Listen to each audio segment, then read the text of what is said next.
giờ còn đi ở thác người ta.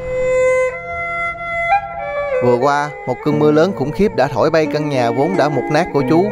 Một mái ấm đã từng chứng kiến bao nhiêu kỷ niệm, giờ đây chỉ là đống hoang tàn.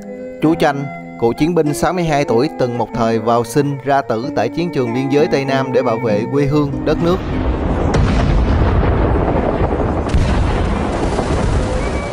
Nhưng giờ đây, sau hơn nửa đời người, chú phải đối mặt với một cuộc sống đầy gian khó mà có lẽ chú cũng chẳng ngờ tới. Ở tuổi 62, cái tuổi mà đáng lẽ chú phải được sống an yên, được hưởng tuổi già bên con cháu, nhưng hiện tại chú vẫn phải đi làm thuê để lo từng bữa ăn. Là một hộ cận nghèo, giờ đây không nhà cửa, không tiền bạc và cũng đang mang trong mình những di chứng của căn bệnh tai biến, thì việc làm sao để cất lại căn nhà có lẽ là câu hỏi mà chú chẳng thể nào giải đáp được.